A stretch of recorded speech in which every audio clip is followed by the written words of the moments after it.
Welcome to our channel wizard mind. आज हम लेके आए हैं रिवीजन सीरीज का लेक्चर नंबर 2, जिसमें हम पढ़ने वाले हैं फाइनेंशियल इंस्टीट्यूशन के बारे में।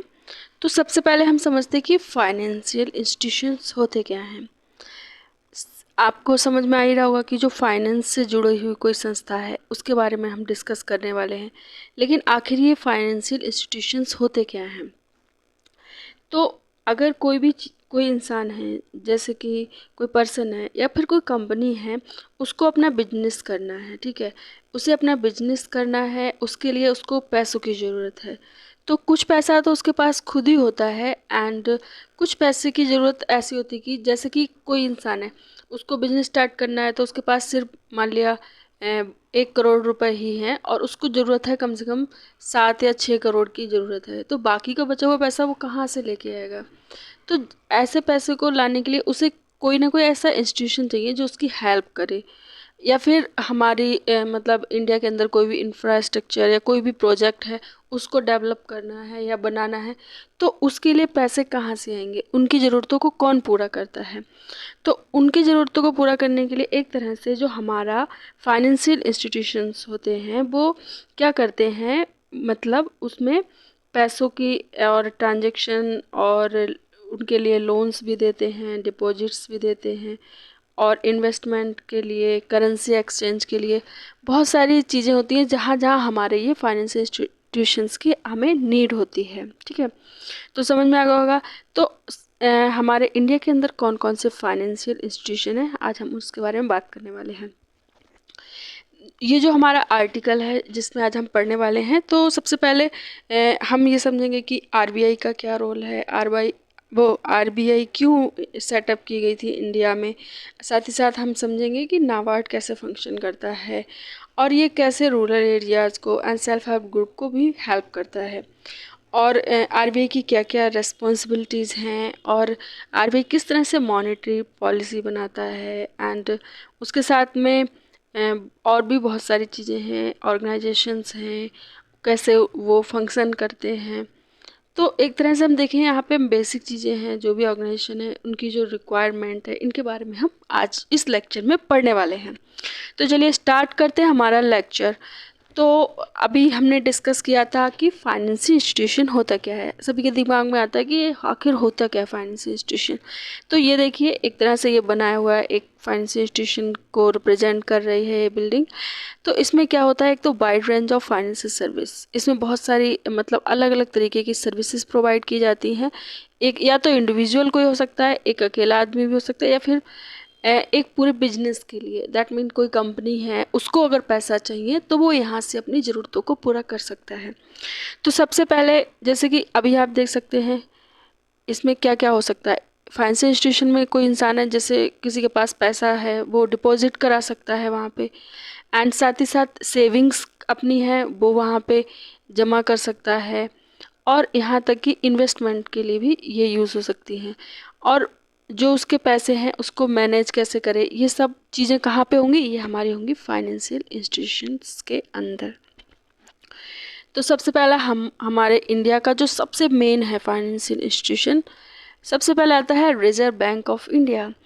आप लोगों को जानते ही हो, हमारे इंडिया का जो बैंक, सबसे बड़ा बैंक कौन है? Reserve Bank of India.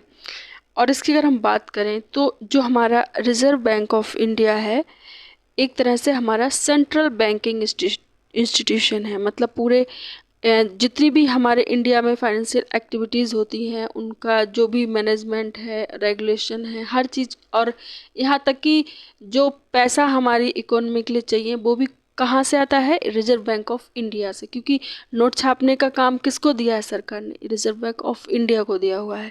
और साथ ही साथ में आप देखेंगे कि जो सरकार होती है वो सिर्फ कॉइन बना सकती है मिंट के थ्रू, लेकिन वो पैसे नहीं छाप सकती। तो सबसे ज़्यादा हमारे इंडिया में जो मोस्ट इम्पॉर्टेंट हमारा इंस्टीट्यूशन है वो क्या है? Reserve Bank of India.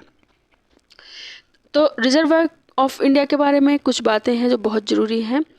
तो ये क्या करती है? सबसे पहला, ये हमारा कंट्रोल करती है मॉनेटरी पॉलिसी, इंडियन रुपीज़ की जो भी मॉनेटरी पॉलिसी, मतलब किस तरह से पैसे पैसे जो हमारी कंट्री की जो करेंसी हैं उनके लिए किस तरह से कौन कौन सी पॉलिसी बनाई जाए, किस तरह से इसका रुपए का यूज़ किया जाए, और इसके किस तरह से मतलब कंपेयर करें, अगर अदर कंट्री हैं तो उनके डॉलर से कंपेयर करें, तो किस तरह से हम इसको मैनेज करें अपने इंडियन रुपीस को, कि ये मतलब हमारा मार्केट में हमारा जो रुपया है उसकी अच्छे से मैनेजमेंट हो जाए। तो जो हमारा रिजर्व बैंक इंडिया है ये एस्टेब्लिश्ड हुआ था, इसकी डेट है 1 अप्रैल 1935, यानी कि जब हमारे ऊपर जो ब्रिटिश रूल कर रहे थे उसी टाइम का ये पीरियड था जब ये 1935 में ये हमारा रिजर्व बैंक ऑफ इंडिया बनाया गया था। और ये कौन सा इसमें कौन सा प्रोविज़न है, ये reserve Bank of India Act 1934 में, मतलब जो एक्ट है उसके थ्रू ये बनाया गया था।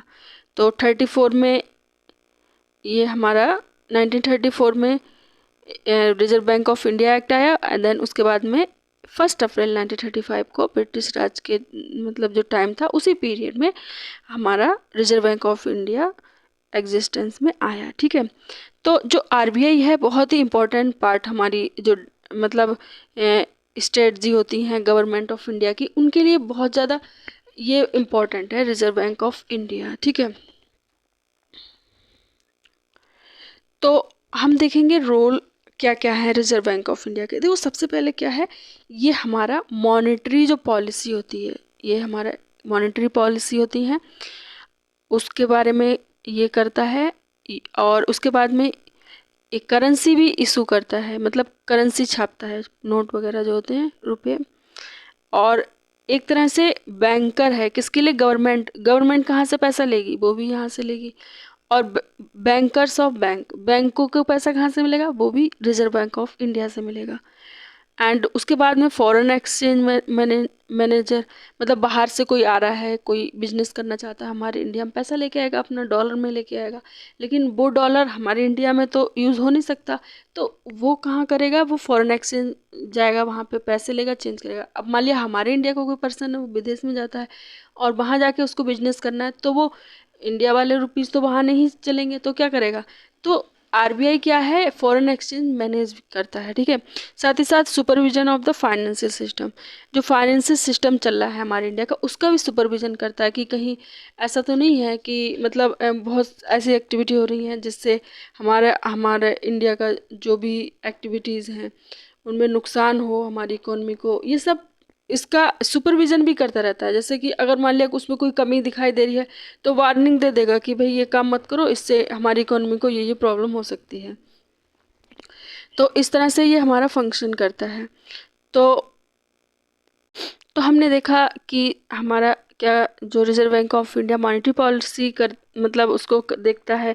तो ये मॉनेटरी पॉलिसी में क्या क्या आता है, जैसे कि मॉनेटरी पॉलिसी में क्या होता है कि अगर कुछ हमारा जो नेशन है उसमें जो ओवरऑल मनी सप्लाई है और हमारी इकोनॉमिक ग्रोथ को कैसे हमें अचीव करना है, तो ये सब मॉनेटरी पॉलिसी में आता है। ठीक है, साथ ही साथ में मॉनेटरी पॉलिसी जैसे कोई स्ट्रेटजी हमने करी अपनी, जैसे कि इंटरेस्ट बढ़ाया है बैंक में, अगर मान लिया हमारी इकोनॉमी है उसमें मतलब महंगाई इन्फ्लेशन बहुत ज़्यादा बढ़ गई है, तो क्या करेंगे, हम इंटरेस्ट रेट बढ़ा देंगे बैंकों को। अगर हम जो पैसा देते हैं उस पर इंटरेस्ट बढ़ा देंगे तो वो लोगों को देंगे, तो लोग क्या करेंगे, इंटरेस्ट ज़्यादा होगा तो पैसा कम लेंगे मार्केट से।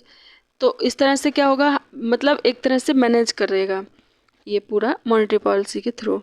साथ ही साथ में क्या होगा कि बहुत ज़्यादा कोई भी एक्शन लेना है, कोई चीज़ है किसको एक्सपेंशन करना है किस चीज़ को, और कौन सी उसको मतलब बंद कर देना है, तो इस तरह की जो पॉलिसीज़ होती हैं ये सब कौन करता है, रिजर्व बैंक ऑफ इंडिया।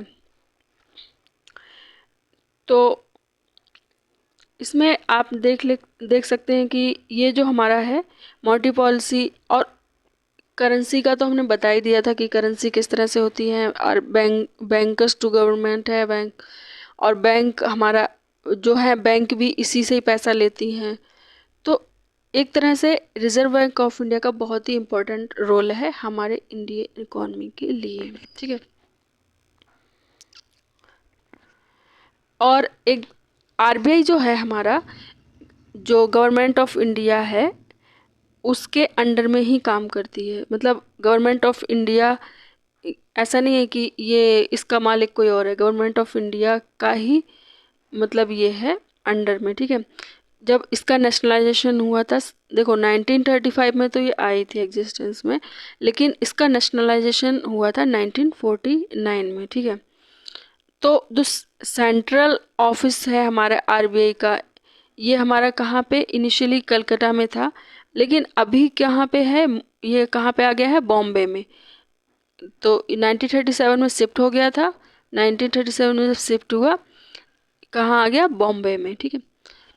और इसके साथ ही साथ हम देखेंगे the general superintendents and direction of the RBI interest with in the 21 member of central board directors, ठीक है। और गवर्नर है, एंड इसमें कौन कौन से होते हैं, एक हमारी मतलब जो ग, तो जो हमारा आरबीआई है वो सेंट्रल बोर्ड ऑफ डायरेक्टर्स बनाती है, जिसमें कि टोटल कितने 21 मेंबर्स होते हैं।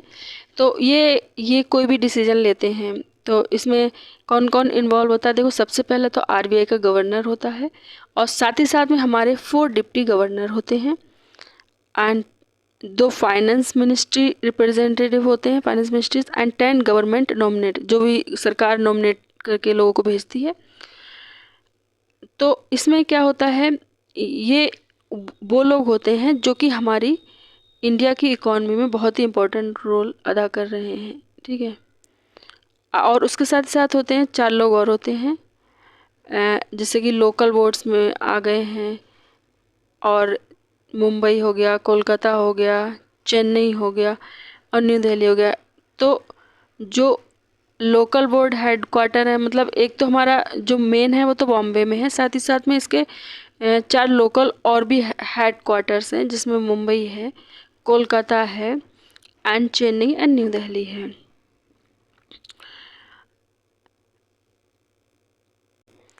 तो हमारा जो आरबीआई है उसका बेसिक फंक्शन क्या है, एक तो हमारा रेगुलेट करता है जो बैंक्स के नोट्स हैं उससे रिलेटेड जो भी इशू होते हैं उससे रेगुलेट करता है। साथ ही साथ इसका काम है कि जो रिजर्व हैं, जो कि मॉनेटरी स्टेबिलिटी के लिए हमारे यूज़ होते हैं। रिजर्व मतलब हो गया, जैसे कि मान लिया हमारी इंडिया है, अब उसको बाहर से तेल खरीदना है या कोई इक्विपमेंट बाहर से उसको मतलब इंपोर्ट करना है, तो वो क्या करेगी, उसके लिए वो क्या करेगी, बाहर से डॉलर में उनको ख़रीद के लाएगी। लेकिन पता चला उसके पास डॉलर बचे ही नहीं है, ठीक है, डॉलर्स ख़त्म हो गए इंडिया के पास, तो उसके बाद में वो क्या करेगी, वो परचेज़ नहीं कर पाएगी।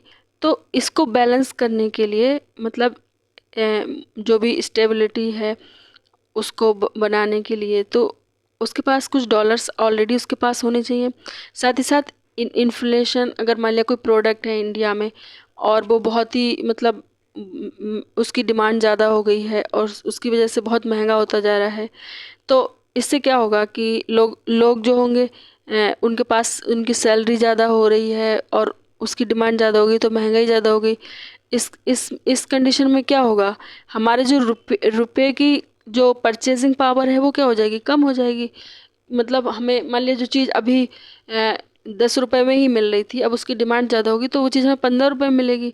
तो क्या होगा, इस तरह से हमारे रुपए की जो वैल्यू है वो कम हो जाएगी।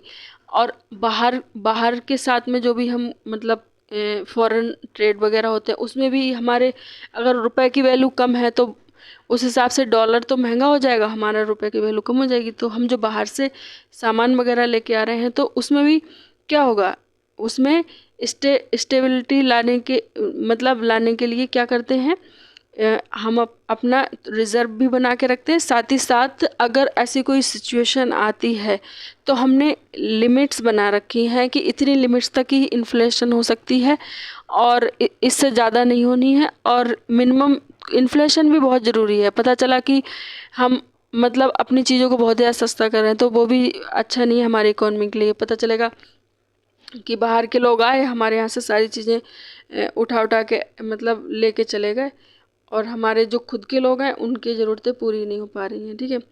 तो कम से कम बैलेंस होना चाहिए चीज़ों के लिए। तो उसका ये सारा काम कौन रेगुलेट करता है, ये आरबीआई हमारा सब कुछ बैलेंस करता है।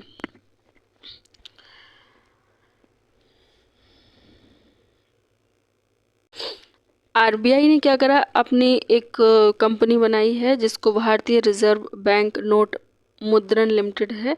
इसमें क्या होता है, इसमें नोट वगैरह छापे जाते हैं जो कि कर्नाटक एंड बंगाल में है। और ये कब बनाई गई थी, 1995 में, ठीक है।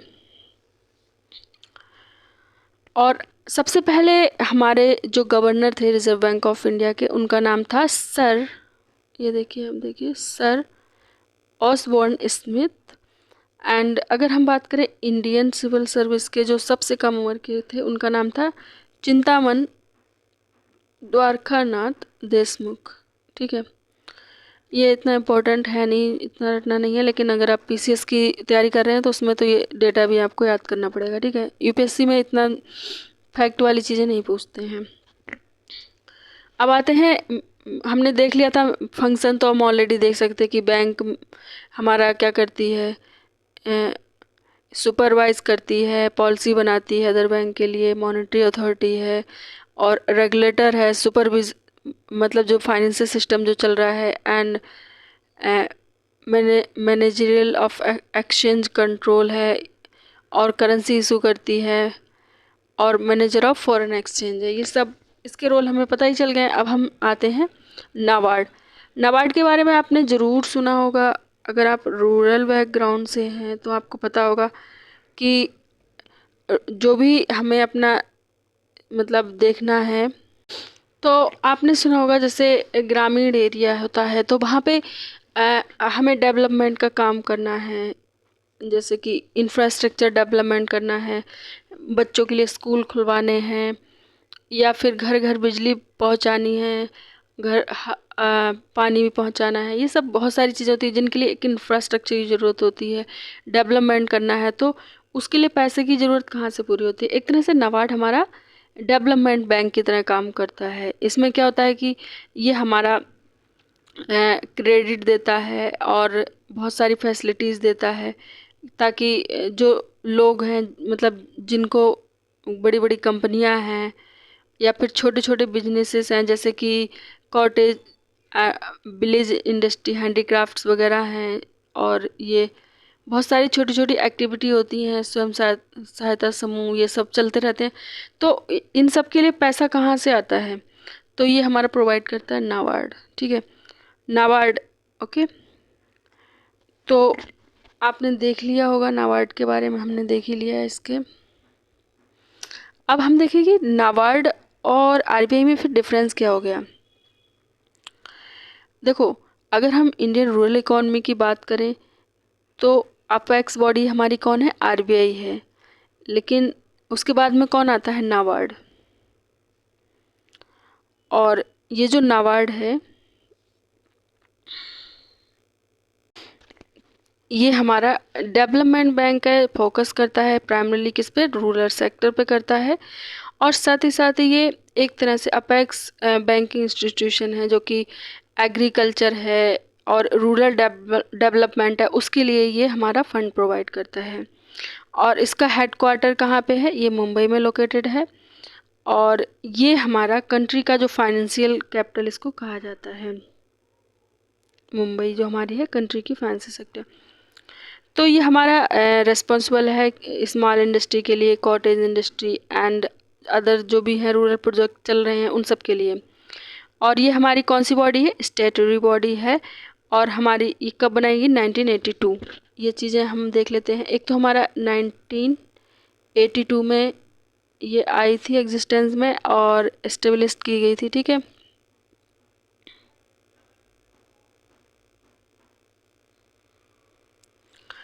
और इसके बाद में ये कौन सी है, स्टेटरी बॉडी है, ठीक है।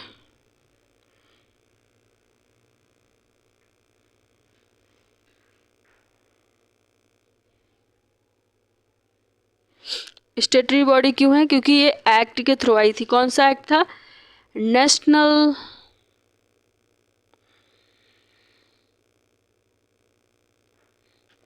नेशनल बैंक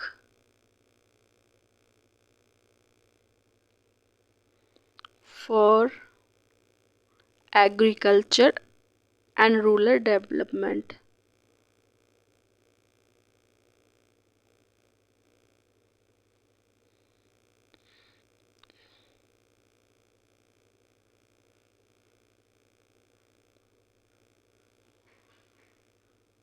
ठीक है, तो अब इसका फंक्शन क्या है, ठीक है, इसके बारे में हम देख लेते हैं।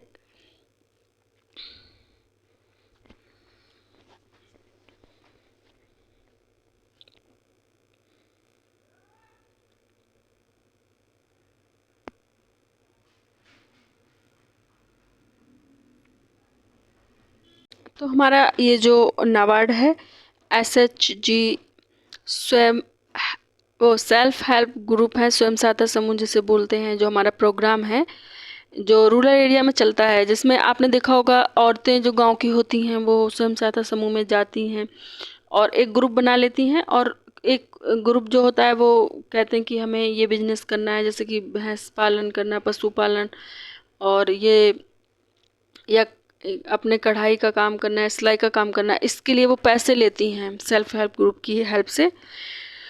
तो इंडिया में जो इनके लिए जो सेल्फ हेल्प ग्रुप के लिए पैसे कहाँ से आते हैं, वो भी नाबार्ड के थ्रू ही आते हैं। इसके बाद में है जो स्टेट की जो कोऑपरेटिव बैंक होती हैं और रीजनल रूरल बैंक्स होती हैं एंड माइक्रो फाइनेंस इंस्टीट्यूशंस होते हैं, कोऑपरेटिव क्रेडिट सोसाइटी होती हैं, और जैसे कि जो फार्मर्स होते हैं, ब्लेजर्स होते हैं, cottage handicraft and self help group होते हैं, ये सब इनको बहुत ही कम रेट पे, यानी कि एकदम रीजनेबल इंटरेस्ट रेट पे बहुत कम इन्हें ब्याज देना पड़ता है, उस पे इन्हें पैसा मिल जाता है। और ये लोग क्या करते हैं, ये जो भी मतलब रूरल एरिया है उसके डेवलपमेंट के लिए ये लोग काम करते हैं, ठीक है। तो उसके लिए पैसा कहाँ से आता है, नाबार्ड से। और ये एक तरह से रेगुलेटरी अथॉरिटी है कोऑपरेटिव बैंक्स के लिए एंड रीजनल रूरल बैंक के लिए। अभी वहाँ पे रेगुलेटरी अथॉरिटी कौन था, RBI, जो पूरे इंडिया के लिए थे, सेंटर के लिए, लेकिन यहाँ पे कौन है, नाबार्ड। और ये ऑपरेट करती है रूरल इंफ्रास्ट्रक्चर डेवलपमेंट फंड के लिए, ठीक है, जिसको हम RIDF रिडफ बोलते हैं। तो उसको ऑपरेट करती है रूरल इंफ्रास्ट्रक्चर डेवलपमेंट फंड। अब रूरल इंफ्रास्ट्रक्चर डेवलपमेंट फंड क्या होता है, ये हमारा 90s में बनाया गया था, नाबार्ड जो थी इंफ्रास्ट्रक्चर डेवलपमेंट फंड के लिए। तो इसने क्या करा कि जो बैंक है उनकी जो प्रायोरिटी सेक्टर जो रिक्वायरमेंट है, जैसे कि उसके लिए मनी कहाँ से आएगी इंफ्रास्ट्रक्चर डेवलपमेंट फंड के लिए, तो ये बहुत ही चीप लोन देती हैं, मतलब सस्ती रेट पे स्टेट के लिए, जिसमें स्टेट कॉर्पोरेशन होती हैं। सो ये कंप्लीट क्या करती हैं, क्विकली प्रोजेक्ट, इसकी वजह से क्या होता है, आराम से जल्दी से बन जाता है, ठीक है। जैसे उसके साथ में डिपॉजिट इंश्योरेंस भी देती हैं, क्रेडिट गारंटी भी देती हैं, ठीक है।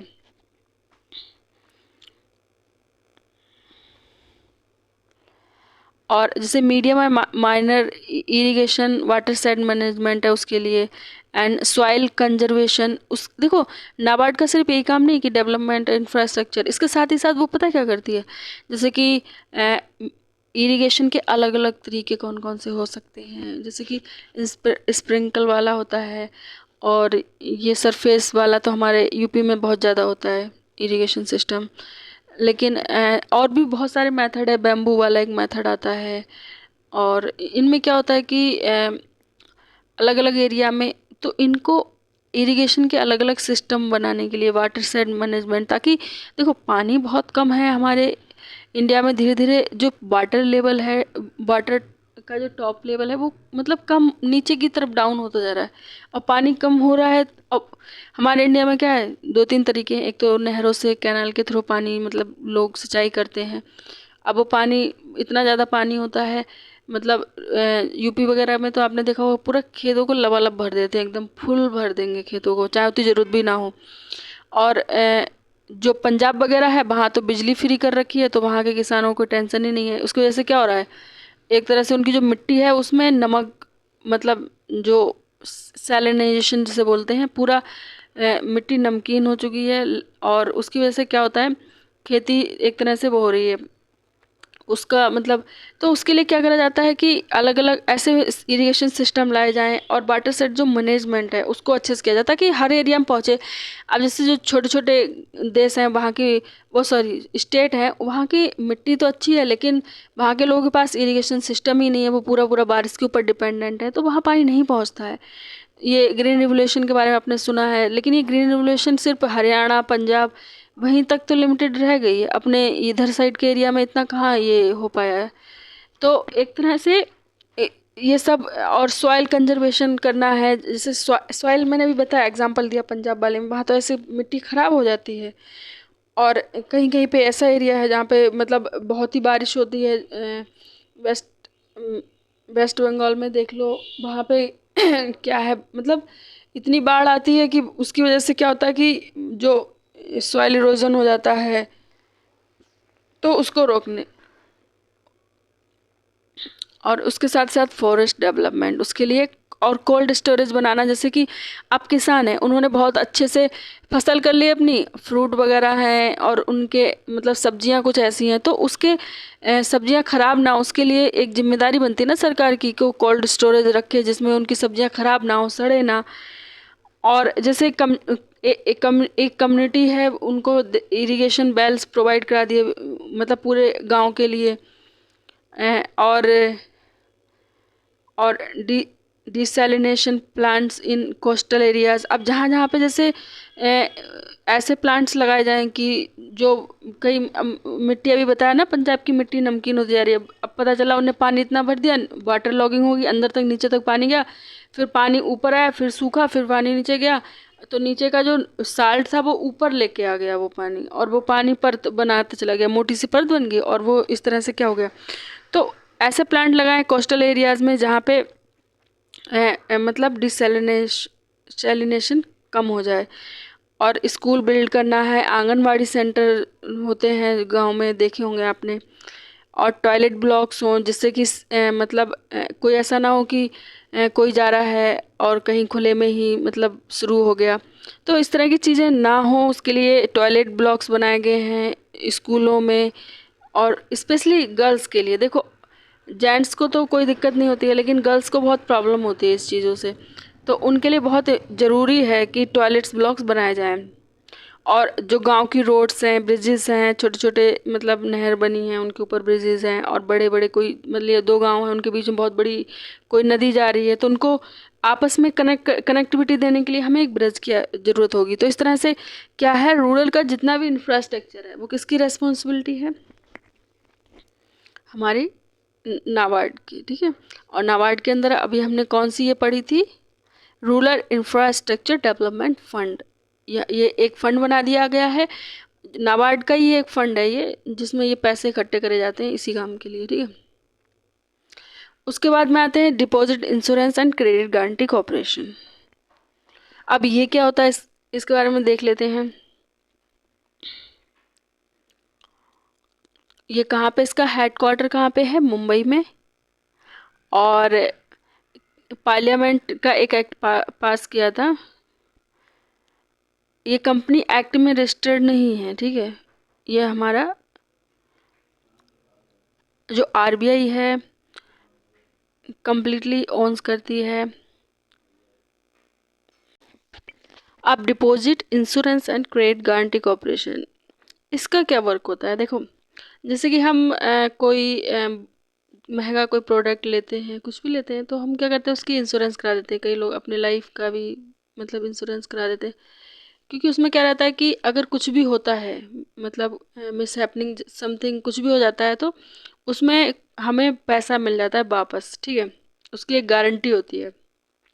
तो अगर कोई इंसान है, उसने बैंक में अपना पैसा जमा करा हुआ है, ठीक है, पूरा भरोसा करके हुआ है कि हाँ बैंक, क्योंकि बैंकों पे लोगों को ज़्यादा भरोसा होता है, बैंक में पैसा जमा कर दिया और किसी रीजन की वजह से बैंक ने पता चला कि बहुत ज़्यादा लोन दे दिया, तो उसका एनपीए इतना बढ़ गया है कि बैंक बिल्कुल घाटे में चली गई।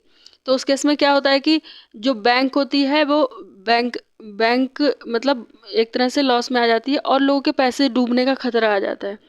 तो इस तरह की जब प्रॉब्लम आएगी तो उससे निपटने के लिए कोई ऐसा ना मतलब कोई एक मतलब कोई एक ही संस्था ऐसी होनी चाहिए जो इन चीज़ों को मतलब मैनेज कर पाए उस सिचुएशन में किस तरह से, क्योंकि अब बहुत सारे मतलब एक कोई बैंक है उसमें सब कितने सारे लोगों का पैसा होता है, उनकी पूरी जन्म भर की कमाई होती है और वो एक एक पल में चली जाए तो कितना मतलब इफेक्ट पड़ेगा इंडिया की इकोनॉमी पे। तो उससे बचने के लिए क्या होता है, एक इंश्योरेंस के काम करती है ये हमारी deposit insurance and credit guarantee corporation. तो इसमें क्या होता है, एक तरह से ये पूरी तरह से इसको सब्सिडी कौन देता है, रिजर्व बैंक ऑफ इंडिया है।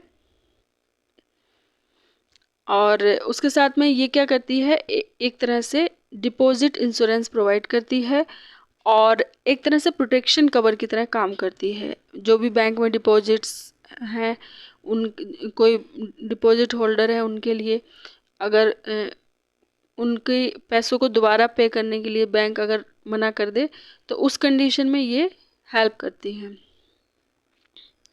तो इसमें कौन कौन से अकाउंट इंक्लूडेड होते हैं, अगर मतलब क्वेश्चन आता है, जैसे मान लिया प्रीलिम्स में क्वेश्चन आता है तो वो बहुत ही छोटे छोटे डिफरेंसेस दे देते हैं। मान लिया दे दिया कि अकाउंट कौन कौन से बैंक मतलब अकाउंट टाइप्स होते हैं जिनमें मतलब ये पैसा हमारा वापस मिल सकता है। तो इसमें सभी अकाउंट होते हैं, जैसे कि सेविंग भी आता है और करंट भी आता है, करंट अकाउंट है, और रिकरिंग अकाउंट और फिक्स डिपॉजिट भी होता है।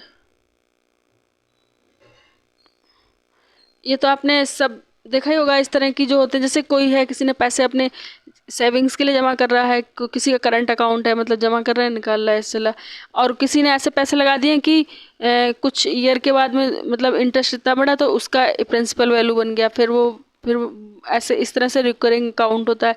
फिक्स डिपॉजिट में क्या होता है, हमने फिक्स पीरियड के लिए जमा कर दिया, अब हमें इकट्ठा जो भी ब्याज मिलेगा वो हम तभी एफडी अपनी तुड़वाते हैं जब हमें पैसे की ज़रूरत होती है, ठीक है, या फिर उसका पूरी मैच्योर हो जाती है तो उस टाइम पे करते हैं, ठीक है। अब इसमें क्या है कि एक लिमिटेशंस भी है, जैसे अब कोई है उसी ने 5 लाख, सॉरी, उसने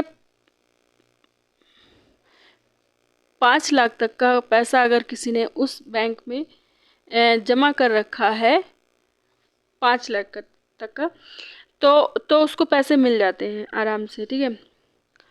और अगर उससे ऊपर उसकी लिमिट है, ठीक है, उससे ज़्यादा हो जाता है 5 लाख से, तो क्या होगा कि उसे सिर्फ 5 लाख ही मिलेंगे जो उसका प्रिंसिपल है। और और अगर उसका जो इंटरेस्ट बनेगा वो ना कि पूरा पूरा पैसा नहीं मिलेगा, उसका जो 5 लाख के हिसाब से जो है वही मिलेगा, ठीक है।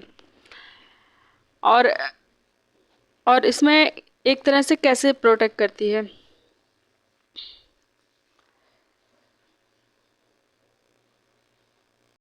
तो ये जो हमारी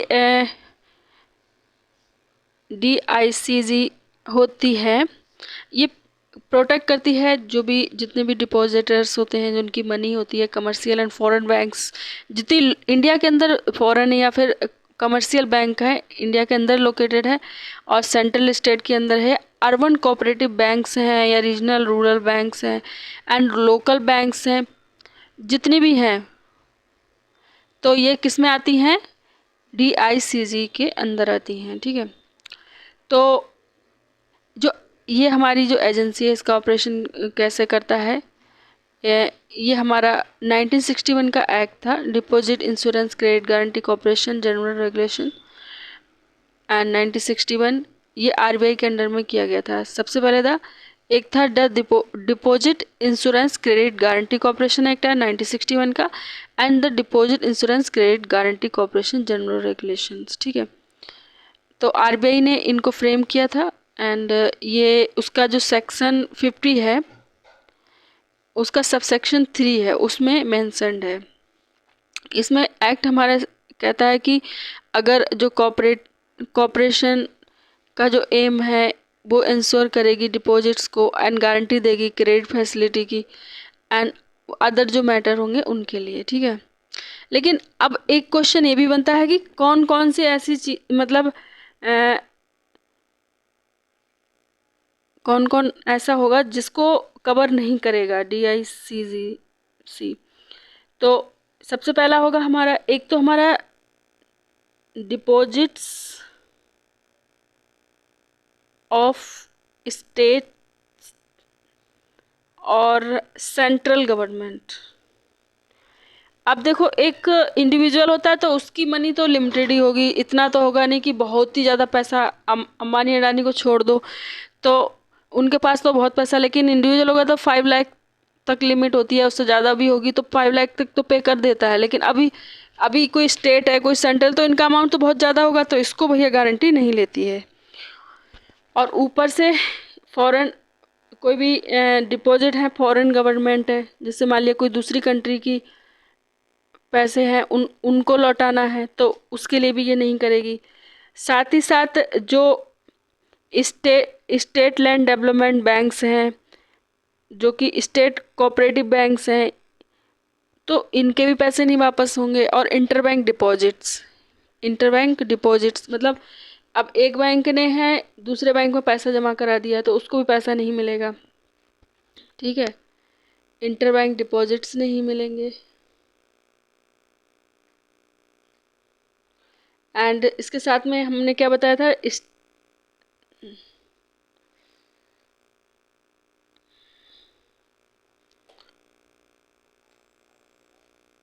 state land development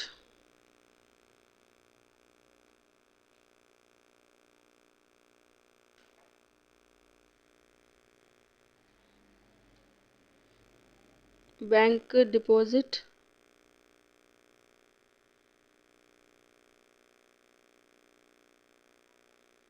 with the state cooperative bank.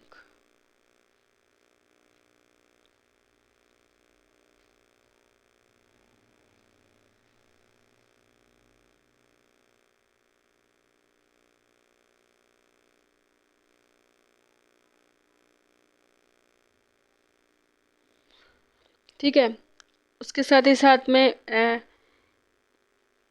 और जैसे कि आउटसाइड इंडिया से कोई मतलब फंड आया है जो कि इंडिया के मतलब डिपॉजिट रिसीव हुआ है, और उसके साथ साथ में fund exempted by the corporation with the previous approval from RBI।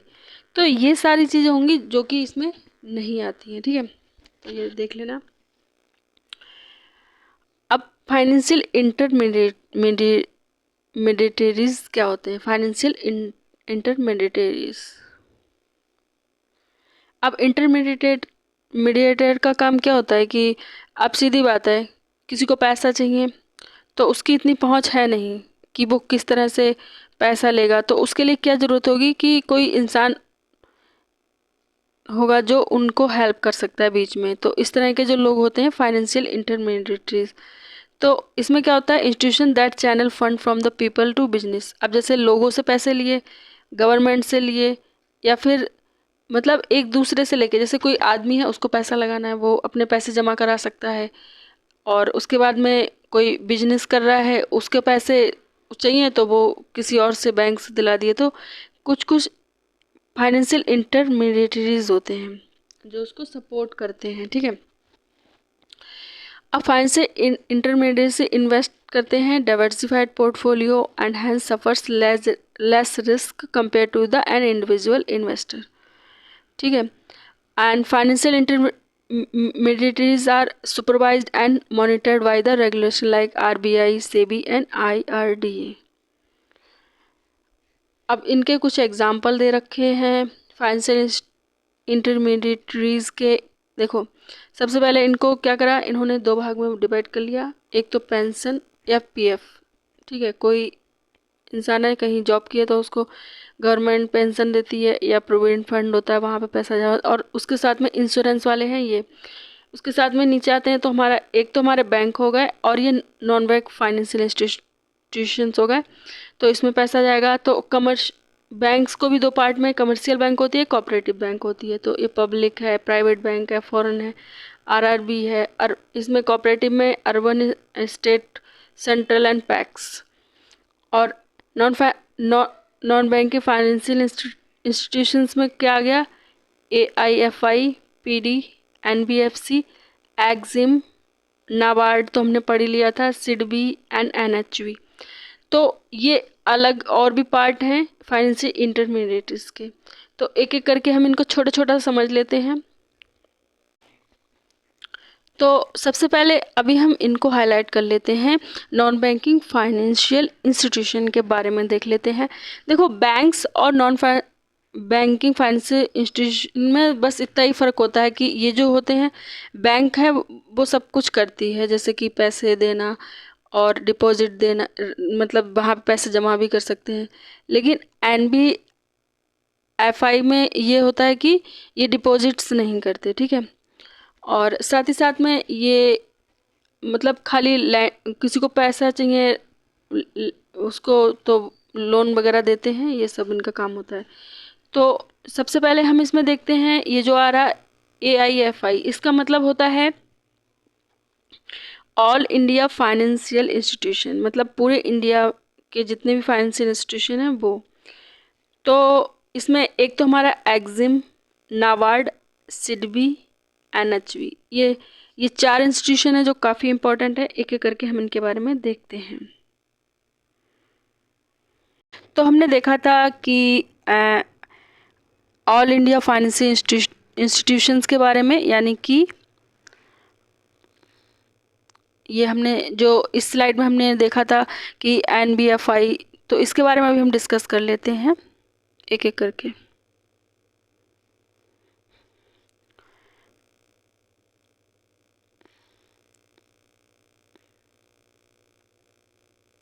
All India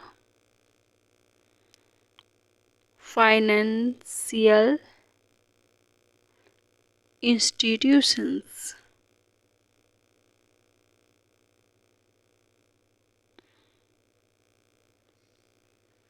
ठीक है। तो ऑल इंडिया फाइनेंशियल इंस्टीट्यूशन के बारे में हम पढ़ेंगे। तो एक तरह से ये ग्रुप होता है, रेगुलेटरी बॉडीज़ होती हैं जो कि हमारी इकोनॉमी को रेगुलेट करने में हेल्प करती हैं। इनका पर्पस क्या होता है, जैसा कि हमने अभी लास्ट टाइम में और भी पढ़े थे, तो नाबार्ड वगैरह जो पढ़ा था ये हमने देख लिया था।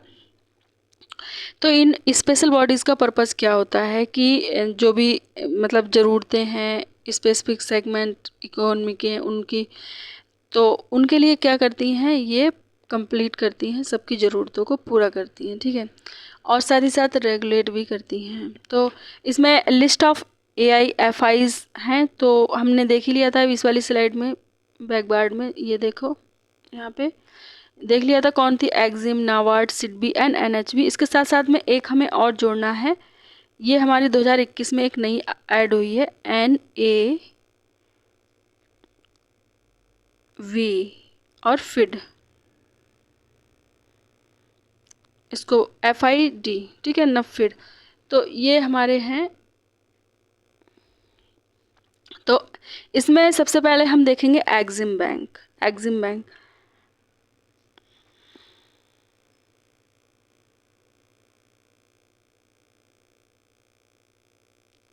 अब एग्जिम बैंक क्या होता है, तो ये हमारी कब, सबसे पहले देखेंगे ये हमारी कब एस्टेब्लिश्ड हुई थी। ये एस्टेब्लिश्ड हुई थी 1982। और इसका एक्ट कौन था, सिंपल है, एक्सपोर्ट इंपोर्ट। जो ये एग्जिम वर्ड है ये भी एक्सपोर्ट और इंपोर्ट से मिलके बना है, ठीक है, इसलिए इसको एग्जिम बैंक करते हैं। तो export and import bank of India. अब सुन के ही समझ में आ रहा है क्यों बनाई गई है।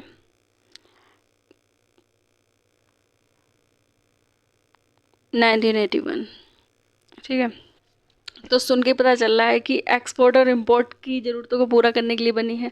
मान लिया कि कोई हमारा इंडिया का कोई पर्सन है या कोई कंपनी है, वो उसे बाहर अगर कोई चीज़, या फिर किसान है, फार्मर है, उनको कुछ भी अपना बिजनेस करना है एग्रीकल्चर से जुड़ा हुआ, या फिर कोई भी अदर कोई कंपनी है, उसको अपने से मोबाइल है, जियो की कंपनी है, उसको अपना विदेश में कहीं करना है, एक्सपोर्ट करना है अपने सामान को, या फिर बाहर वाले को इंडिया में आना है तो उसकी ज़रूरतों को कौन पूरा करता है? एग्जिम बैंक हमारी इसीलिए एस्टेब्लिश की गई थी, उसी के लिए, फाइनेंशियल के लिए।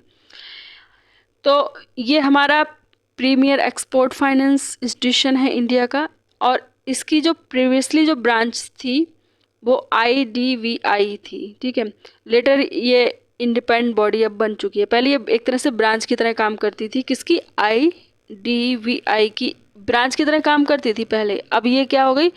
अब ये मतलब इंडिपेंडेंट बॉडी बन गई है। इसको ऑन कौन करता है? गवर्नमेंट ऑफ इंडिया करती है। और इसका जो पर्पज़ है, एक तो फाइनेंसिंग करना है एंड फैसिलिटेटिंग करना है and promoting the foreign trade in India. मतलब अगर हम हमारी इकोनॉमी को ज़्यादा से ज़्यादा ग्रो करना है तो उसके लिए क्या चाहिए कि मतलब हमारा ट्रेड, जो फॉरेन ट्रेड है वो अच्छे से अच्छे हो, ताकि डॉलर्स हमारे पास ज़्यादा से ज़्यादा आ जाएगा, फॉरेन रिजर्व हो जाएगा तो काफ़ी अच्छा रहेगा। तो उसके लिए एग्जिम बैंक है। इसका हेडक्वार्टर कहाँ पे है? इसका हेडक्वार्टर है मुंबई, ठीक है, याद रखेंगे मुंबई, इतना ही याद रखिए, बाकी सब देख लेते हैं। सेकंड जो है हमारा, उसके बाद में है नाबार्ड। नाबार्ड तो हमने पढ़ ही लिया था कि ये हमारा 12 जुलाई 1982 में आया था एग्रीकल्चर क्रेडिट फंक्शन के लिए, RBI ने जो किया था उसका, एंड रिफाइनेंस फंक्शन एग्रीकल्चर और डेवलपमेंट कॉरपोरेशन इसका। तो ये हमारी सेटअप की थी, और इसके बारे में तो हमने देख ही लिया, नाबार्ड को छोड़ देते हैं। अब सिडबी के बारे में देखते हैं। सिडबी तो इसका फुल फॉर्म है स्मॉल इंडस्ट्री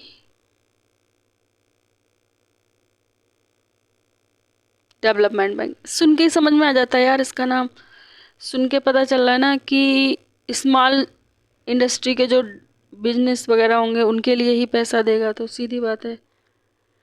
तो 2 अप्रैल को 2 अप्रैल 1990 अंडर एक्ट ऑफ पार्लियामेंट ये हमारे एग्जिस्टेंस में आई थी, एस्टेब्लिश्ड हुई थी। और ये हमारे एक तरह से प्रिंसिपल फाइनेंशियल इंस्टीट्यूशन है। फाइनेंस किसको कर देता है? MSMEs के लिए।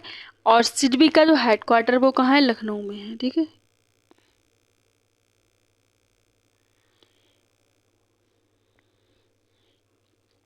अब आते हैं NHB। तो नेशनल हाउसिंग बैंक है ये हमारी, इसकी फुल फॉर्म है नेशनल हाउसिंग बैंक। तो सीधी बात है, हाउसिंग के प्रोजेक्ट के लिए जो भी पैसा चाहिए होगा उसके लिए, और रेगुलेशन वगैरह चाहिए उसके लिए ज़रूरत होगी, तो उसके लिए है। तो ये एक तरह से कैसे वर्क करती है? डेवलपमेंट करती है हाउसिंग लोन सेक्टर जो हमारी इकोनॉमी में है उसके लिए। और ये हमारी कब आई थी? 1988। तो ये हमारे अपेक्स लेवल का इंस्टीट्यूशन है हाउसिंग के लिए। अगर हाउसिंग में कोई अपेक्स है तो यही होगा, नेशनल हाउसिंग बैंक। और ये हमारी कब सेटअप की गई थी? 9 जुलाई 1988। तो इनिशियली जो हमारी रिजर्व बैंक और बैंक ऑफ इंडिया थी, इसका जो कंट्रीब्यूशन था, जो पूरा कैपिटल जितना पैसा था वो कौन देता था? रिजर्व बैंक ऑफ इंडिया करती थी। लेकिन इसके बाद में अमेंडमेंट हो गया, किसके थ्रू हुआ था? NHB एक्ट का 1987 2019 में। इसके बाद में क्या हुआ था कि जो शेयर्स थे and stand transfer reserve Bank of India से कहाँ हो गए? गवर्नमेंट ऑफ इंडिया पे ट्रांसफ़र हो गए। तो अब क्या होता है? अब हमारा जो पूरा का पूरा पैसा कौन बेयर करता है? NHB का ये करता है गवर्नमेंट ऑफ इंडिया, ठीक है। अब हमारा एक नया बॉडी है, ये आया हुआ है नवफिड, सॉरी NAVN, नवफिड, नाम ही है नवफिड। यानी कि ये एक डेवलपमेंट फाइनेंसिंग इंस्टीट्यूशन है फॉर इंफ्रास्ट्रक्चर फाइनेंसिंग, ठीक है। ये हमारा एक तरह से स्पेशल फाइनेंसिंग इंस्टीट्यूशन है, लॉन्ग टर्म के जो फाइनेंस होते हैं, जो कि ये हमारा नफिड कब अनाउंस किया गया था? जो बजट हमारा आया था 2021 का, उसमें इसको अनाउंस किया गया था कि एक इंस्टीट्यूशन बनाया जाएगा नफिड से, और इसको एस्टेब्लिश करिए under the National Bank Financial Infrastructure and Development Act 2021। और नफिड जो regulated and supervised as an all India financial institution by the Reserve Bank under section 45L and 45N of the Reserve Bank of India Act 1934। और जो NaBFID है is the newest AIFI after Exim Bank and NABARD NHB and SIDBI. तो एक तरह से ये बिल्कुल current का टॉपिक है, ये बहुत इसके बारे में और अच्छे से पढ़ लेना, क्योंकि इस तरह का प्रीलिम से हो सकता है कि एक क्वेश्चन इसमें मिल जाए। ठीक है, तो अभी हमारा यहीं से हमारा जो लेक्चर था हमारा कंप्लीट हो चुका है। So thank you so much, this is end of our video. और हमारे चैनल से जुड़े रहने के लिए बहुत शुक्रिया, आप लोग का दिल से धन्यवाद करती हूँ, क्योंकि आप लोग बहुत अच्छे से सपोर्ट कर रहे हैं हमारे चैनल को। बस एक छोटी सी रिक्वेस्ट और है, हमें अपनी 10K की जो फैमिली है उसको कंप्लीट करना है। तो अगर आप जितने लोग जुड़े हुए हैं हमारी वीडियो को ज़्यादा से ज़्यादा शेयर कीजिए, आप लोगों से रिक्वेस्ट है। अगर एक पर्सन भी एक और सब्सक्राइबर को ऐड करेगा ना, तो एग्जैक्टली 5K तो एक दिन में भी हो सकते हैं। बट आप मुझे पता है सभी लोग इस चीज़ को नहीं समझेंगे, कुछ लोग होते हैं जो अंडरस्टैंड करेंगे। तो उनमें से जो भी हो, ज़्यादा से ज़्यादा जितने सब्सक्राइबर आप बढ़वा सकते हो, please help me. And thank you so much for watching our video and our channel.